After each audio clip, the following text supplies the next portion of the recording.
নমস্কার বন্ধুরা, কেমন আছেন সবাই? আশা করছি আপনারা সকলেই ভালো আছেন। আমরাও ভালো আছি।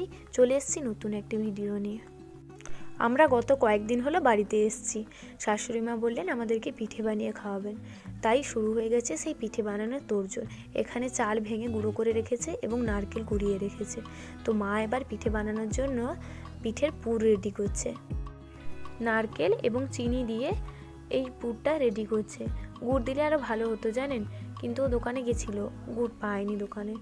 তো মায়ের এবার পুরটা প্রায় রেডি হয়ে গেছে এবং দেখুন বাড়ির সবাই মিলে আমরা বসে পড়ে পিঠে বানানোর জন্য। ওখানে আমরা দুজন থাকি, তো ওখানে এসব বানাতে ইচ্ছেও করে না। বাড়িতে এলে সবাই মিলে একসাথে এসব বানাতেও ভালো লাগে।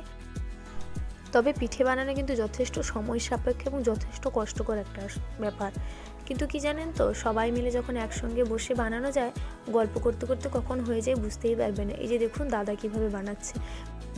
গুঁড়ো করা চালকে প্রথমে গরম জল দিয়ে ময়দা মাখার মতো মাখতে হয়, তারপর লুচির মতো লেচি কেটে ওর ভেতরে পুর পুরে এভাবেই মুড়ে দেওয়া হয়। দাদা বেশ সুন্দর করে পিঠে মুড়তে পারে।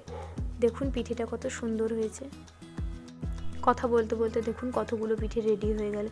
এবার এগুলো ভাপে বসানো হবে। গল্প করতে করতে আমাদের পিঠে রেডি হয়ে গেছে। আমরা তো এগুলোকে পুর পিঠে বলেই জানি। আপনারা এই পিঠেগুলোকে কি পিঠে জানেন সেটা অবশ্যই কমেন্ট করে জানাবেন। তো চলুন, পিঠেগুলো রেডি হয়ে গেছে, এবার সবাইকে খেতে দিয়ে দিই। প্লেটে নিয়ে নিয়েছি, বাবা আরও ঘরে বসে আছে, ওদেরকে আগে দিয়ে আসি। আজ ভিডিওটি এখানেই শেষ করলাম। ফিরে আসবো নতুন একটি ভিডিও নিয়ে। ততক্ষণ আপনারা সবাই ভালো থাকবেন, সুস্থ থাকবেন।